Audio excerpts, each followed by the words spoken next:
E isso aí é só para vocês, vamos dizer, esta primeira parte da aula, essas coisas que eu estou explicando agora, são só para vocês tomarem consciência cada vez mais aprofundada da miséria cultural, moral e humana dentro da qual vocês vivem. E da qual vocês vão ter que se libertar. Quer dizer, vocês vão ter que sair deste lamaçal, se erguer acima deste lamaçal, dominar intelectualmente a situação. Não só intelectualmente, mas dominá-la existencialmente, ou seja, não permitir que esta porcaria toda, vamos dizer, os contamine, os deprima, os desencoraje ou os corrompa. Este ponto é mais importante no nosso curso até do que o aprendizado, vamos dizer, positivo do que nós estamos passando. Quer dizer, o maior problema ali é o maior problema para vocês é o da constituição da sua personalidade moral e intelectual. Sem isto vocês não vão aguentar, vocês vão se corromper e vocês vão virar, quando chegar, vamos dizer, aos 40 anos, vocês vão estar tão medíocres quanto esta gente. Isto se não realizarem o prodígio, tá certo, de se tornarem ainda pior do que eles, logo em 1 ou 2 anos. Como aconteceu com vários alunos meus que passaram 2 ou 3 meses com o curso e saíram dando palpite por aí. Tá certo? Então, naquela época em que isso acontecia, eu sempre avisava a pessoa, falava, olha, eu não tenho alunos, eu só tenho público. Porque aluno é o sujeito que segue o seu ensinamento, aprende com você durante 5, 10, 15, 20 anos. Isso é normal em filosofia. Quer dizer, quando você pega um professor para você aprender com ele, você vai segui-lo a vida inteira. Você está entendendo? E depois você vai continuar o que ele fez num nível maior, às vezes até contestando, corrigindo vários pontos dele. Isso é o aprendizado normal, como Aristóteles depois segue Platão durante 20 anos e depois o corrige. Isso é o que é o normal em filosofia. Agora, o sujeito que assiste a algumas aulas, ele não é um aluno, ele é um público apenas. Tá certo? Agora, vocês entraram neste curso na condição de alunos, efetivamente. Pelo menos é isso que se propõe a ser. Tá certo? Então, vamos dizer, isso já os coloca numa situação um pouco diferente das pessoas que assistiram aulas em outras épocas. Tá certo?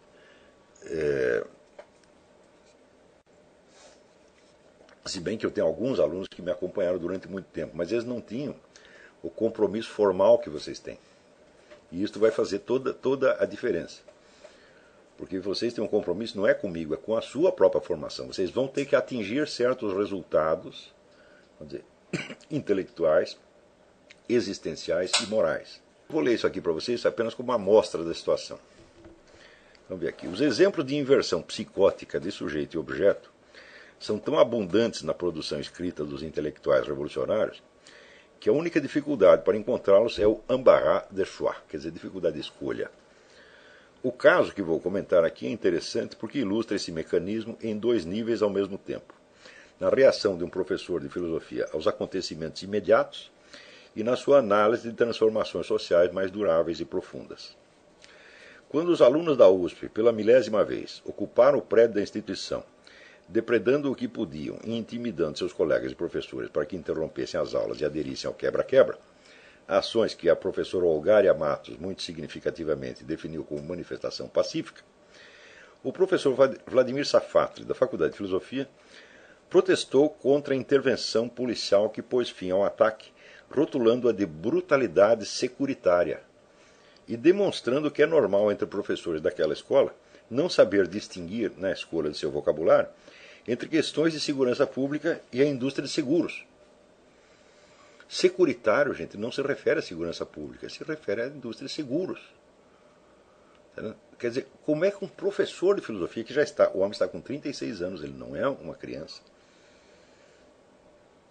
como é que ele domina tão pouco o seu vocabulário a ponto de usar uma coisa dessa? Quer dizer, numa redação escolar, isso já não é admissível. Agora, num escrito de professor de filosofia que pretende opinar sobre questões públicas importantes, tá certo? Influenciar a opinião do povo, isso, eu digo, uma coisa dessa é o sinal de uma inépcia criminosa, porque é uma inépcia que ele não tem o direito de ter. Quer dizer, o sujeito que posa como profissional qualificado de uma certa área e não tem a capacidade para aquilo, ele é um charlatão, é um vigarista e tem que ser expulso da profissão. Isso é muito importante. Não tem o direito. A profissão intelectual é uma profissão nobre, digna e muito exigente. Ninguém é obrigado a ser intelectual. Tá certo? Ser intelectual traz um certo prêmio, tá certo? Social, uma certa respeitabilidade, uma certa posição. Às vezes não dá muito dinheiro, mas traz uma respeitabilidade, dá uma autoridade para você. Se você não está qualificado para isso, se você exerce essa autoridade, você é um charlatão. Ou seja, o procedimento desse sujeito não é admissível. Eu não estou discutindo as ideias dele. Não estou entrando na questão. Por exemplo, se vocês querem ver uma discussão sobre o quebra-quebra, leiam um artigo do Reinaldo Azevedo, que está muito bom. Então ele discute isso do ponto de vista político, ideológico, etc. Não é disso que eu estou falando. Eu estou assegurando para vocês, o Vladimir Safatli não está qualificado para ensinar filosofia e para opinar sobre o que quer que seja. Eu vou demonstrar isso para vocês. Depois dessa performance quase presidencial, ele ainda se julgou habilitado a avaliar o desempenho intelectual dos estudantes, jurando que não eram simples arruaceiros, mas alunos aplicados, empenhados em altas tarefas científicas. Tendo examinado alguns trabalhos acadêmicos da lavra do referido, cheguei à conclusão de que ele tem toda a razão ao qualificar de bons alunos os depredadores, pois sem a menor sombra de dúvida, eles aprendem o que ele ensina. A título de amostra, examinemos o estudo, aspas, certas metamorfoses da sedução, destruição e reconfiguração do corpo na publicidade mundial dos anos 90, fecha aspas, reproduzido no site do autor, www.geocities.com/Vladimir Safatli. Reproduzido no site do autor, entre outras efusões do seu intelecto brilhante. Não é um trabalho de filosofia, mas de sociologia da publicidade, um ramo bem mais modesto de conhecimento. Sem exigir-lhe cobardemente algo que se assemelhe a uma filosofia, coisa que nenhum membro do seu departamento jamais teve, e que é absolutamente dispensável em quem deseja ali posar como filósofo, vejamos como o professor se sai na análise de um fenômeno limitado e historicamente bem localizado. Ele começa por observar que, no período mencionado, a imagem do corpo humano nos anúncios publicitários mudou muito. Em vez do corpo como imagem estável e positiva da pessoa, apareciam agora duas novidades. De um lado, o corpo como entidade fluida e mutável, sujeita a toda sorte de alterações, piercings, pinturas extravagantes e até mutilações. De outro, o corpo como imagem da sua própria destruição. Pessoas desalinhadas, mulheres pálidas com roupas sombrias, homens com aparência de doentes, de cocainômanos, de moribundos e até de cadáveres. Para dizer isso, ele leva mais de 10 páginas, em estilo intragável, com razoável dose de erros de gramática e farto uso de uma terminologia pedante que deve lhe parecer muito científica. E olhem que Safatli é um dos homens mais inteligentes que já passaram por aquela subseção do Instituto Butantan. Mas o interessante vem quando ele passa a explicar as causas do fenômeno.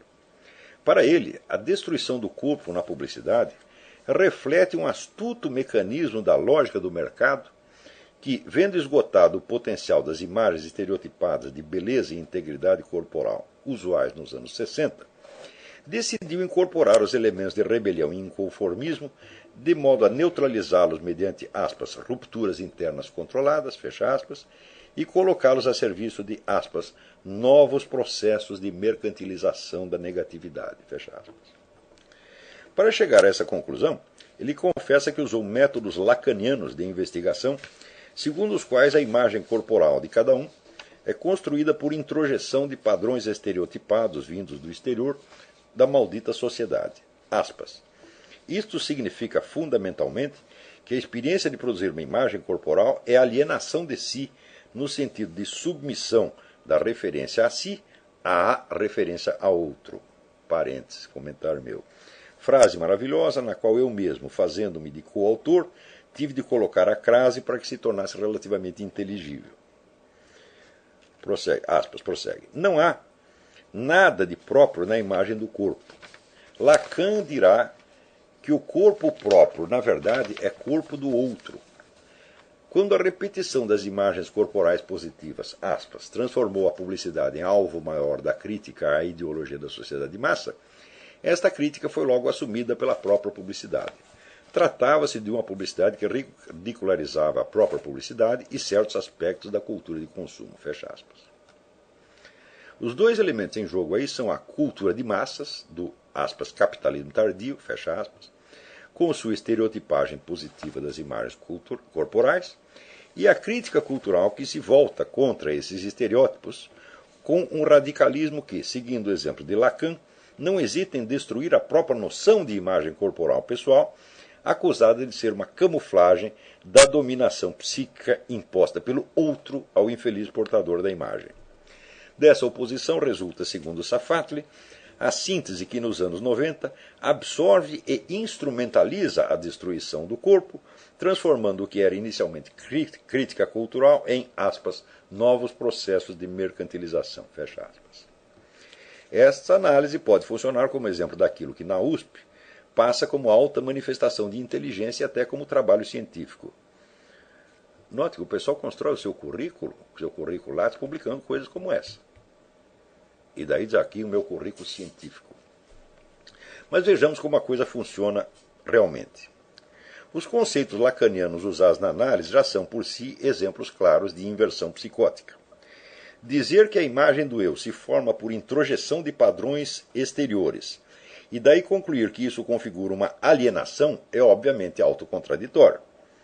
Se a imagem do eu não existe antes da introjeção, não há nada que esta possa alienar. Ou a introjeção dos padrões exteriores é a própria origem da imagem, ou é a sua alienação. As duas coisas ao mesmo tempo ela não poderia ser de maneira alguma, a não ser na hipótese de que exista um eu substancial metafísico anterior à sua própria construção como autoimagem, hipótese que todo materialista, como Lacan e Safatli, tende a rejeitar em limine. Partindo do princípio de que a imagem corporal é alienação, a única coisa decente que resta a fazer é destruí-la, evidentemente. Pode-se fazer isso com piercings, mutilações ou com ataques lacanianos à sociedade malvada, que impingia ao sujeito aquilo que, no seu isolamento de menino lobo, ele não poderia adquirir de maneira alguma. Ou seja, não adquirir de maneira alguma, um eu com a sua devida imagem corporal. Para que da destruição da imagem estereotipada pudesse surgir um verdadeiro eu, seria preciso que este existisse antes e independentemente da introjeção, com o que voltamos à hipótese metafísica lacanianamente inaceitável. Mas se a destruição não visa a desenterrar da massa dos estereótipos um impossível eu autêntico, então é claro que a destruição só tem como objetivo a própria destruição. Um mecanismo que Hegel já previra com muita antecedência. Tem um artigo meu, uma lição de Hegel, que vocês podem achar no meu site, que explica isso aqui. No legado da escola de Frankfurt, mais ainda quando enfeitado de lacanismo, a destruição é, com efeito, a única ocupação decente a que, no inferno geral do aspas, capitalismo tardio, fecha aspas, se pode entregar às pessoas boas e inteligentes, como o professor Vladimir Safatli e seus aplicados alunos da USP. O que o professor não suporta é que tão boas intenções tenham sido maquiavelicamente absorvidas e instrumentalizadas pelo capitalismo tardio e transformadas em meios de incentivar o consumo, aumentar a produção e espalhar riquezas. Isso é mesmo um insulto intolerável. Deixando de lado agora a referência lacaniana e examinando a contribuição pessoal do professor Safatli ao entendimento dessas pérfidas astúcias do capitalismo tardio, expressão que por si já denota uma inversão milenarista da percepção do tempo, isso aí eu expliquei no artigo A História segundo Godot, que vocês também podem achar no meu site. Observo desde logo que não é metodologicamente admissível atribuir ações de transformação social a entidades genéricas abstratas, sem ter na mínima conta os agentes individuais e grupais concretos envolvidos no processo. O autor da transformação assinalado pelo professor Safatli não é o capitalismo tardio, mas sim a classe publicitária. Foram publicitários, e não uma assembleia de acionistas, muito menos o espírito do capitalismo, que escolheram as novas imagens de gente com cara chupada, olheiras e barba por fazer, que se substituíram aos saudáveis papais e mamães e às beldades esfuziantes dos anúncios dos anos 60. Para saber por que um grupo social fez isto ou aquilo, é preciso investigar suas ideias e crenças dominantes. Por que os publicitários mudaram assim o teor das imagens?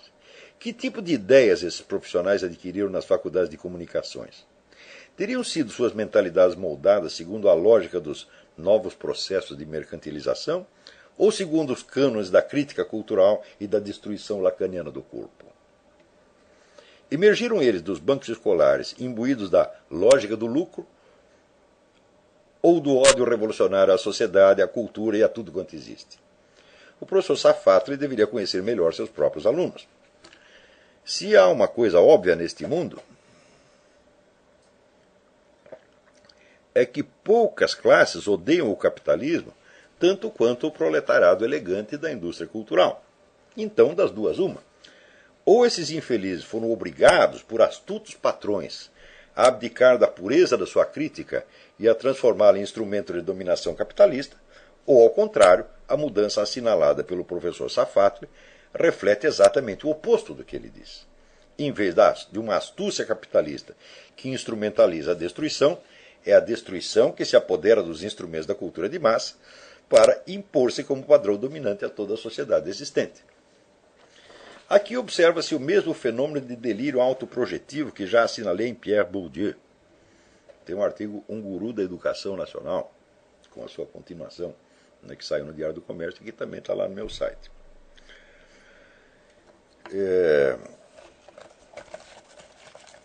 Para que os capitalistas dominassem hegemonicamente a crítica cultural ao ponto de poder neutralizá-la por uma estratégia como a sugerida pelo professor Safatli, seria preciso que, em cima da classe dos revoltados produtores culturais, houvesse uma outra classe intelectual mais esperta ainda, que, a serviço do capitalismo, escravizasse sutilmente essas pobres vítimas, obrigando-as a trabalhar pelo contrário do que desejam, fomentando a economia em vez da destruição.